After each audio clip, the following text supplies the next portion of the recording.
Welcome back to Refresh. This is a time to connect, be inspired, learn something new, and ultimately feel a bit better about ourselves and this time we spent together. How is everyone? Of course, when I say that, I would love to hear a roaring, we're okay, we're doing great, whatever. But I would say about every day, or perhaps every other day, whatever, the question comes up about purpose. Friends, acquaintances, family, they raise the issue of wondering. Do you ever just sit and wonder? Wonder about why I am here. Wonder what my purpose is in life. And as we continue to read and listen to advice, talk to our friends, we're also encouraged to find purpose. The follow-up is, how do I find my purpose? Well, I got to say today, as I sit here, again, the world is swirling. I feel really fortunate because I ask these questions of myself every day. And even as I find myself to be living in my passions and pursuing purposeful and meaningful endeavors, the asking of the question gets us to kind of reset every day and reinforce the goodness that is in our lives, right? The goodness that we may tend to overlook, right? The work that we take on that does not have chores, but let me just say that again. The work we take on has chores, like work is work. But it delivers so much more, right? It takes work to deliver goodness, right? To fulfill the passion, your purpose. And so I sit here today with you, having spent a whole lot of time. I mean, our amazing Generation W team, delivered 2 days of Positive Impossible to approximately 1,000. Yes, I didn't make that number up. Teen girls. 1 day in Orlando, Generation Wow, and the other in Jacksonville. And I have to tell you, they are wow. They inspire these girls, they challenge, they dream, and they too ask themselves, wherever they are on their journey, what will be their purpose? It has and continues to be an honor to engage in this work of encouraging mentorship and leadership and the pursuit of the positive and the possible. And so today, I am so grateful to everyone, all of us, as I said, the Gen W team, our volunteers, our facilitators, all of our girls, of course, our mentors, our corporate partners, all of them, to put teen girls as part of their focus in life and to feel the wow in them. And speaking of wow, our guest today is super wow. She actually personifies wow. Dr. Dawn Mussallem's personal journey, a cancer and heart transplant survivor. That's right. Everybody says, wow, how did you do that? And today we will find out. She speaks from what she knows and as an assistant professor of medicine at the Mayo Clinic and a board certified lifestyle medicine and breast specialist. Okay, big mouthful here. We'll get to break that down together. She truly wowed all of us who attended her workshop at our last Generation W event last spring on how we can lead healthier lives. Dr. Mussallem, I asked Dr. Dawn, welcome, and to Generation W, so glad you're back to share your magic insights and really uplifting advice for us today. Thank you so much, Donna and Generation W, for having me. I get super tickled and excited about these events. I always wake up early, but on the mornings that I have these events, I wake up even more early. I'm just more excited to be able to share it's truly, as we were sharing before we started the recording, just my love for life and zeal for life. And it's just so very precious. And I'm so blessed to be here to be able to share that with you today. So thank you. Well, to that end, listen, you have a lot of unbelievable material out there and we've gotten to see you in person, but here's a great quote. So let's kick it off with your quote, your voice. That was the most powerful thing I've experienced in life, is the experience of your life gone, but then it being given back again. Why don't you tell us all about that? Yeah, that actually brings tears to my eyes because I remember that event so clearly. So it was September 22nd, 2016. And I can picture my body in the room at this moment. And it was a special day because I was given the opportunity to present to Mayo Clinic leaders about the success of the integrative medicine and breast health pilot I had been working on the year before. So I had just finished with my morning patients, just like I did today, finished with my morning patients, had a very exciting thing. And usually I would feel great, super excited about something like that. And I was, but as I approached the stairs on this particular day to go to the boardroom to do my presentation, I felt really off. I felt weak. I remember my legs were shaking. And as I got to the bottom of the stairs, I knew something was really wrong with me. And I hustled to get to that boardroom so I was on time, because it was very, very important. I had, again, talking about meaning and purpose. This is my life's, meaning, passion, and purpose is helping others attain their vitality and flourish after any health adversity. And that's what I was there to present, was the need for a program like this. So I remember opening up the boardroom door and I could barely open it. The woman on the inside actually had to help me open it. I took my seat at the head of the table. Room was filled with executives and doctors. And I'm sure any of you that have ever used a mouse and you have the cursor on the screen was at the far end of the room on a big screen. And I wasn't even strong enough to control the cursor, or the mouse, I should say, with the cursor on the other end of the screen. And within seconds, the cursor got more faded. The people in the room became more faded. And that was my last conscious memory. And I had a cardiac arrest. It was a ventricular fibrillation, cardiac arrest with a flat line for 4 minutes. It was a near-death experience. It was amazing. It was amazing in the sense that... Wait. Okay, keep going. Yeah. I mean, it's powerful, right? I mean, you hear these people that have near-death experience and like, oh my God, I'm like hearing about this. And I will say that this made me never fear death. And I before this time, I think we always fear death. I mean, it's interesting. Like, we work so hard at like trying to live in life, but we're all impermanent. We all have finitude and we're all dying with each breath, basically, right? Our time on earth is limited. So we should really embrace the concept of death more than the concept of life. It's interesting. The Himalayan province of Bhutan, they meditate on the concept of death 5 times a day. They're the happiest place in the world. So, going back to this event, this cardiac arrest, I was 43 years old at the time. I would describe this place as a place of complete quietude. It was a very interesting feeling that I just remember being associated with. It was like complete acceptance of what was otherwise totally unknown. There was this element of like innocence and comfort. And what I would describe is I felt like I was being enveloped in love, in just like harmony. And I felt and this is what I felt like I was being held. I felt like I was being held by the hands of God. It was so amazing. And I had no element of time. I had an internal defibrillator, and we'll maybe go a little bit on my backstory of how this all happened over the years that my heart became this weak. But I had an internal defibrillator, and it kept on trying to shock me to life, because the rhythm was a flat line. It could not effectively shock me. But after 4 minutes, I did come back to life. And it was with one of those shocks. And I remember this enormous, it was like a tidal wave of energy coming through my body. And I would just describe this energy of being lifeless and then having your life given back to you as this mystic, magical, really difficult to verbalize immense power of this reality that I experienced. And that was one of my most amazing experiences ever in my life, outside of giving childbirth. And the next would have been, you had mentioned I had a heart transplant, was waking up from my heart transplant. So those are the 3 most incredible experiences in my life that, most women, we've all had babies. I would say that's the most beautiful aspect and experience I ever had. But it's closely followed by these other 2 powerful events. Quite a few people want you to have any of those, but I can share what they were like with you. I can't see anybody else's face. You can see mine. And I'm like, Dawn, you said, the thing I wrote down is we're all impermanent. Okay, that's a reality. Mm-hmm. You said you felt like you were being held, and then you were being brought back. Mm-hmm. What was the best part of all of this? The one that makes you smile today? Mm-hmm. It was that element of complete acceptance amid the total unknowing.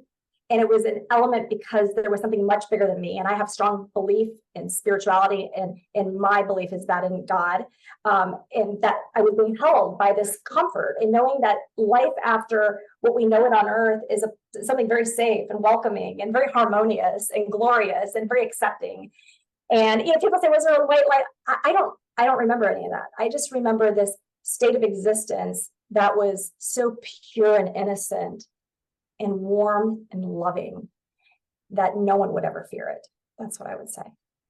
Wow. Well, you said you're going to tell us a little bit more about how you got to this place at 43 years old where your heart was so weak. Yeah. Thank you, Donna. So it was interesting. My whole life growing up, I was really just enamored as a 4-year-old kid, people say, what do you want to do when you grow up? I'd say, I want to be in a Smucker's jar. And they would think I was totally weird, but Willard Scott's Smucker's jar 100th birthday celebration, I thought that was cool. So I wanted to be a 100-year-old woman. I wanted to be very healthy, and I wanted to be a doctor because I thought that everything that had to do with health and vitality was really cool.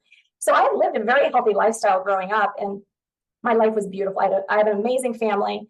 I lived a very healthy life, like I said, and I couldn't have asked for a more perfect life as a child growing up. Through college, went on to medical school.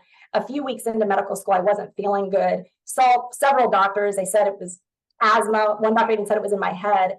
One day on my way home from medical school, I collapsed. And it was that day. I was 26 years old. This was in the year, what's so interesting? It was almost 23 years to the day, almost 23 years to the day that this happened. I was diagnosed with stage 4 diffuse large B-cell lymphoma. And there was a 16-centimeter mass wrapped around my chest and my heart. It was compressing my major vessels. So they had to take me to urgent surgery.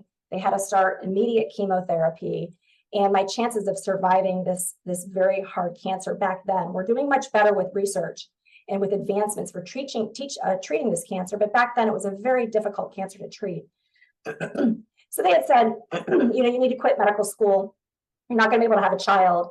And it really just ignited my autonomous motivation to steer my own ship. I stayed in medical school. I did very, very good. I ended up having a daughter, and we'll talk about that. And the stage 4 cancer was cured. It required many months of chemotherapy, a bone marrow transplant, and radiation. But as you can imagine, when you're diagnosed with stage 4 cancer back in 2000, without the scientific advances we have today, that radiation actually had to go right to the heart because that's where the tumor was. And I had very high doses of chemo.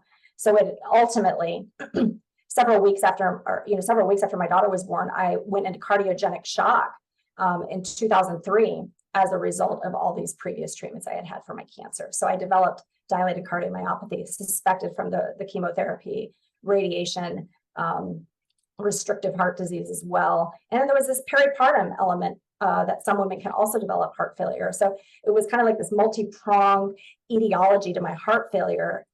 And a lot of people say, well, wait a minute, this person told me, I really don't want to sign up for that. But I'll be the quickest to say that it was my healthy living that clearly allowed me to attain my vitality during my cancer treatment. And when I had my bone marrow transplant, this was back when you were essentially like the girl in the bubble.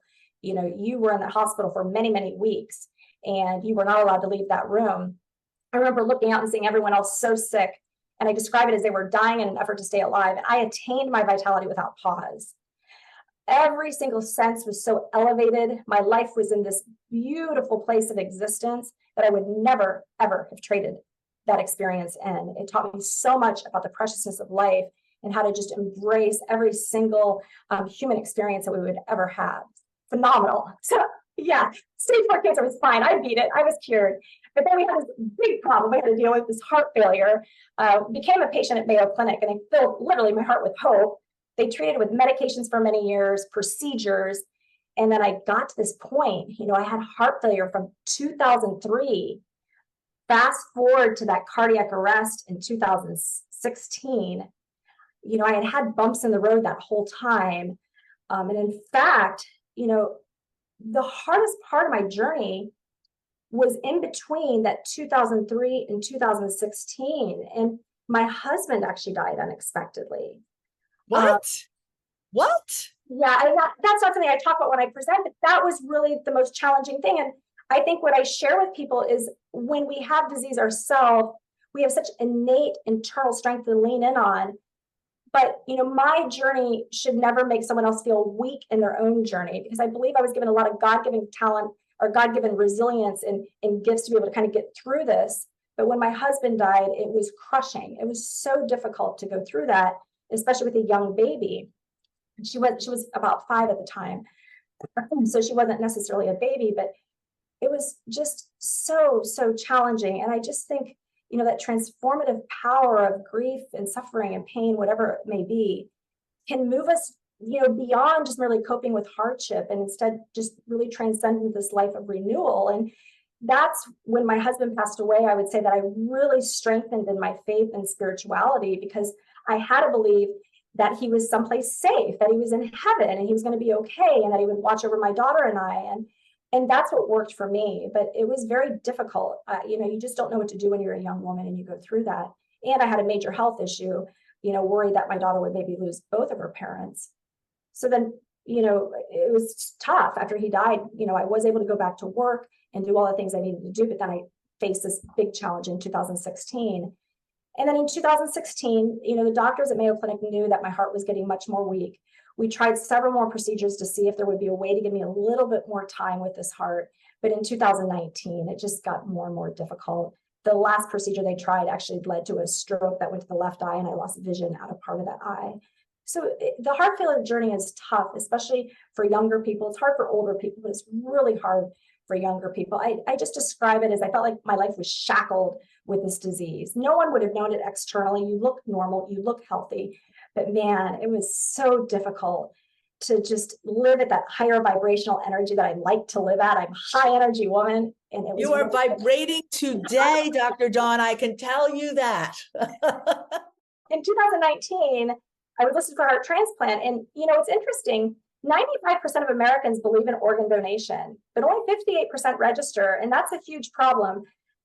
Waited 12 months for an organ and got not one single call, and I was getting more and more sick. I remember having dinner with my daughter. She was a senior in high school, and I have a picture, and I would hold my fist so tight anytime I would do anything just to try to keep blood flow going to the brain. I was so weak and so feeble. It's so scary living like that. That sounds kind of opposite of what I said, where I wasn't scared of death, but it's not like you want to die, right? If I died, I knew I would be okay with, but I didn't want to die. So after 12 months of being on the list, they had to admit me to the hospital for supportive care because I was just really that sick at that point and required IV therapies to help my heart properly beat. And then on February 5th, they found a matching donor. And that was probably one of the most amazing human experiences, is waking up to the beat of your new heart. And I didn't know what it felt like. I forgot what it felt like to feel your heart beat. So if you're not an organ donor and you have any doubt, you do it. Because why do you want your heart underground? You want your heart to be in a person that's going to live a meaningful life filled with purpose to help humanity. And that's the message I want to deliver strongly. When I woke up, I remember feeling this beating. I remember my body going up and down against the hospital bed. I was like, whoa, how am I able to look like this? This is powerful stuff. And I remember hearing this harmonious sound, and it was my hair. It was like scratching against the crisp white linen sheets in the hospital bed, and it was in this harmonious musical tune to the beat of my new heart. It was so cool. And I remember my body was just warm feeling because blood was going where it should for the first time in so many years. And I just remember this feeling that every single, and I'll shake when I say it, but every cell was just oscillating at this miraculous frequency. I was alive, and really alive, and I haven't lost that. Oh my God. So I think I'm so glad I started off with this wow thing, because the story is just more and more wow. And we haven't even talked about your commitment to your work, but here's another, I want to share one other quote because I think it's perfect for right now from one of your presentations. So if we're given an obstacle, whether it's cancer or another health issue, how can we reframe it? How can we still do good in our life? And how can we maintain life that is most important and authentic to us? Yeah. I mean, that's exactly what you're doing, Donna. That's what you're doing. I'm just here helping you tell your story. It's even being with you and for having this opportunity, but it's true. And, what saved my life was my purpose, that deep purpose of wanting to deliver original love through that lens, wanting to deliver, original medicine, I should say, through that lens of love for humanity. I love people. I want people to appreciate their existence and the sacredness of their own life, just like I've learned along my journey. And I have been very blessed to be in my specialty of lifestyle medicine and integrative oncology at Mayo Clinic, and the support that Mayo Clinic gives me to be with patients in this space. Because there's nothing more beautiful than if you're given an adversity, to have a healthcare professional be able to help guide you as to how you can navigate through life with that disease, to try to, maintain your harmony and then flourish thereafter. And it's quite incredible what I see. And we know that healthy living, not only does a patient feel better, it improves outcomes. And And of course, I would rather cancer never happen altogether. I happen to be in the cancer center in that space working with people, but I love doing a lot of public speaking where I can work with women in that space of prevention as well, because the goal is to prevent it from happening in the first place. And 42% of cancers don't even have to happen if people live healthier lifestyles. That's a statistic from the American Cancer Society. That's 740,000 unnecessary cancers a year. And, you know, the truth is that number is expected to be much, much higher if people fixed how they lived at a younger age. And I have women come in to see me all the time with their new breast cancer diagnoses. We talk deep about the importance of doing a whole food, plant predominant nutritional pattern of eating. And what I often hear is, yeah, but my husband or my kids aren't going to want to do this. And this is a shout out to say, hey, parents, if my mom didn't feed me healthy when I was young and she did, I don't think I would be alive today. I'm quite certain of that. So we want to invest in our kids' health the same way we invest in their college funds. And we have to show up for ourselves for our health and show up for our kids' health. It's a priority. Well, I love this lifestyle. I'm laughing only because that is the conversation in our house. Because I do eat plant-based, and my husband's like, "Where's the meat?" Like, there's no commercial. Where's the meat? And you know, I'm like, "You'll be fine." And and now he finds me at the restaurants. He eats with me. It's like, right? It's a gift you're given to us, and we should be passing it along to ourselves and to others. I am very interested in lifestyle medicine. What exactly does that mean?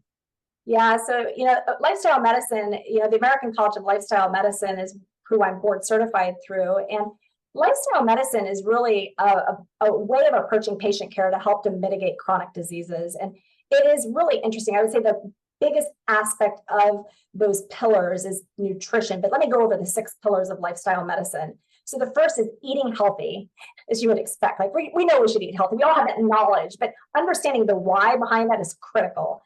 And so with the nutritional pattern, it really needs to be more of a whole food. And I'm emphasizing it again, whole food. That means getting rid of those processed foods. And it's a disturbing statistic in America that 67% of our youth's diet is from ultra-processed foods. And among our kids, they've shown that young kids who eat these ultra-processed foods, they have decreased coordination. Wow. And as they get older, into their adolescent years, they have decreased cardiovascular fitness. This is a huge red flag, okay, parents? So getting rid of those ultra-processed foods is really important. And it's easy. People say, well, what is that? What is it even an ultra-processed food? Right. Help us what they are. You know, you look at the ingredient list nowadays, there's all these words we can't even pronounce. Our food is made in factories. It's so interesting. I gave a few talks last week and the week before, and I had to update a slide. I used to have, there's 10,000 chemicals in the American diet. I had to update that slide because the newest study is showing 26,000 chemicals in the American diet. It's really concerning. So you want to bring foods into your home and prepare foods for your family in the home that are foods that are as close to nature as possible, ones you can pronounce and ones that aren't made in a factory with chemicals, number one.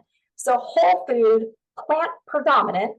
It doesn't have to be plant only. I myself do a plant only diet, and I do attribute my flourishing to my nutritional pattern. So I would encourage people to really try it for a month and see how amazing you can feel. But it doesn't need to be perfect. And I really try to drive this home to patients. And I think I still see some people with cancer diagnoses that are so scared that they only can imagine needing to be perfect with this dietary pattern. But the body does not expect that.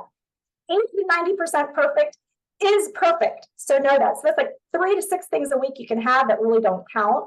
But you got to make sure that when you have those things, that maybe they're not those ultra processed foods. You know, they can have some of the foods maybe we'll maybe talk about that. That may be a longer conversation if I go there.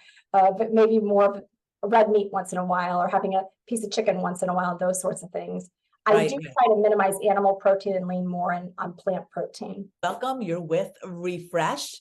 Today we're with the wowing. I'm going to create all these new wow words. Wowable, wow exciting, brilliant Dr. Dawn Mussallem from the Mayo Clinic, who has had an incredible life experience that is now informing her really important work. She works as in lifestyle. You know what? Tell me what your title is again. You told me before. It's So long. my specialty is integrative oncology and lifestyle medicine in the Okay, integrative oncology. Okay. And helping us all learn about how we can live better. Not only our health from a physical standpoint, we're going to look at some nutrition now, but your emotional state. I'm going to say this again at the end. You said that if we have the transformative power of pain and grief, it can lead to the transformative power of renewal. And connecting that, right, is a way of telling ourselves that no matter what we go through, there is a place for us to be renewed and to live on. And I think that's so incredibly powerful, right? Focus on better nutritional health. All right, talk us through this, Dr. Dawn. Yeah. You're giving me a little more time to talk on the nutritional part of things, because that's really what people have the most question about. And this first line is important, right? It's the overall pattern of what you do that matters. There's not a single superfood. And one of my ladies today that I saw, she said, well, what superfood should I focus in on?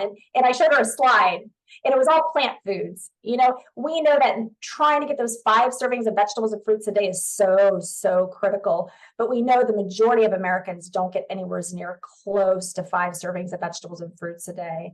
A serving is about the size of the fist. A fist would be an estimate of what that would look like. And, you know, those vegetables and fruits are going to give you those vitamins and minerals and fiber. Again, fiber, we see that as a second bullet point there, is something you really want to encourage. And again, looking at that overall pattern, another element of that I really want to encourage is whole grains. I'm always seeing people that are on keto diets or low carb diets. There's no reason to be. Your body needs carbohydrates to fuel itself for energy. So whole grains is the message here. And think about beans. Beans are far expensive than buying animal protein, particularly now at the grocery stores. So think of plant-based proteins like beans, lentils, split peas, soy. Soy is another one that I want to be sure to talk about. There's even whole grains that have protein like quinoa, sprouted bread. So think about all these things, nutritional yeast. So there's lots of ways you can get protein. So, you know, I'm curious that, you know, you always, you wanted to be healthy when you were young, you wanted to be a doctor. Was it that positivity that you brought to all of this that you think carried it through? I mean, do you find that you have a different attitude towards life prior versus post the beginning of your health journey? No, you know, I think that there is an element of our biology, perhaps our genetics, that helps us to afford being a little bit more resilient at baseline, but we know we can teach that as well, right? And stress is interesting. You know, there's been research to show us that stressful events, that a lot of people avoid it. And people that try to avoid stress, and I actually had a conversation with someone recently, and they kind of tried to really hard debate me on this. And I tried to gently explain my reasoning based on the research. And what it shows is people who try to avoid stress actually have increased depression, and they usually rely more on harmful substances. You know, alcohol is a carcinogen. And I am a breast cancer doctor. And Donna, you brought up an important point where prevention is so key. You're already in that cancer space, but prevention, and alcohol is one of the factors that leads to early onset breast cancer. It increases premenopausal breast cancer. And we see a lot of very casual drinking nowadays. So I really want individuals to be mindful of the fact that alcohol is a carcinogen. It doesn't mean you have to avoid it altogether, but if you're going to drink it, don't drink it alone. Drink it in connection and love and harmony with another person. And if you enjoy it, in women, you should never have more than 1 standard drink size a day. That would be the goal. And really, that recommendation, I would take that down, you know, even less than 50%. And Institutes of Medicine did a neat statistic where if all Americans cut their alcohol consumption in half, we would save 1 million lives a year if we looked at a global pattern of this. So we want to be very careful with alcohol. But the point was with stress is that stress actually can be a teacher of life, you know, and we know that you can find meaning from stressful events. There's been research studies that have shown that individuals who have more stressful life events actually are more likely to rate their life as meaningful than people that didn't have stressful events. Anytime you have a stressful event, there's a little imprint that's put into your brain about how that stress was. So the next stressful event comes on, it gets a little easier to accept that stress. And I think that my life really reflects that very beautifully. And so it's kind of like a stress inoculation, if you may. Your body gets stronger and stronger. And so we can maybe call it like a stress vaccine. And so learning to accept that stress, not fight it, is really, really important. And using that stress is something that can even energize us and give us reason to even find deeper meaning in our own life. And always seek social support as well. If there's a stressful event going on, lean in on those friends, families, and loved ones to help you during that time. That's very, very important.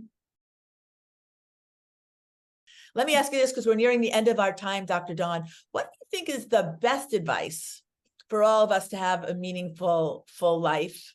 And yours has been so full so far, and you've got so much more to give.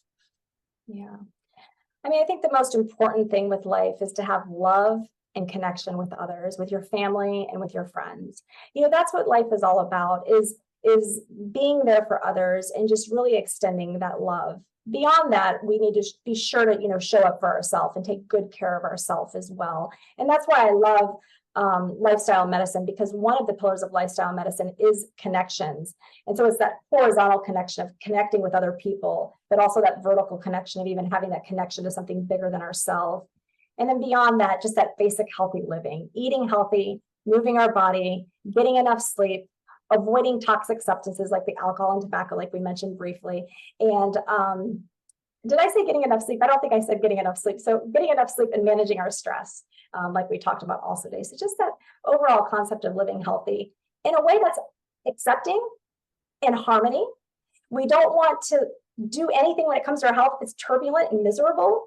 We need to find a way to make it something that we enjoy. That is so critical. My way of living healthy energizes me. I get tickled when I make healthy food, and I see that in my own patients as well. So that's really the goal, is to find that harmony to help to elevate you as a person. Right, totally. I have to say, I always like to wrap up with I always like to wrap up with some of the things that I write down. I always take notes as we go.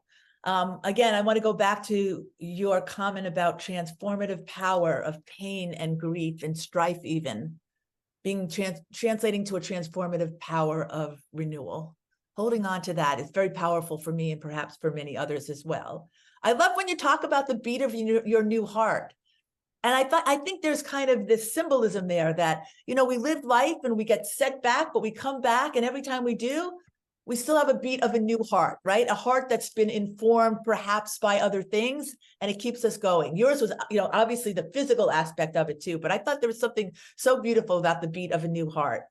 You told us that we should appreciate the sacredness of our own lives.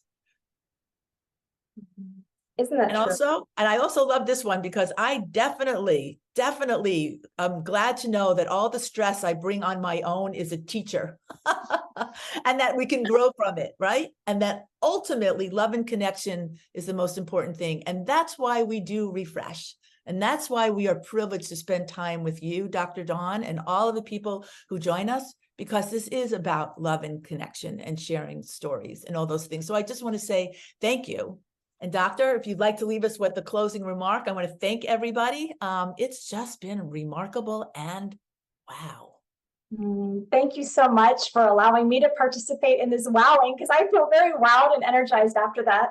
And I love just to tell people, you know, you want to eat to live, you want to move to thrive, you want to connect to flourish. So that's what I love that. Eat to live. Go ahead, go. Eat to live.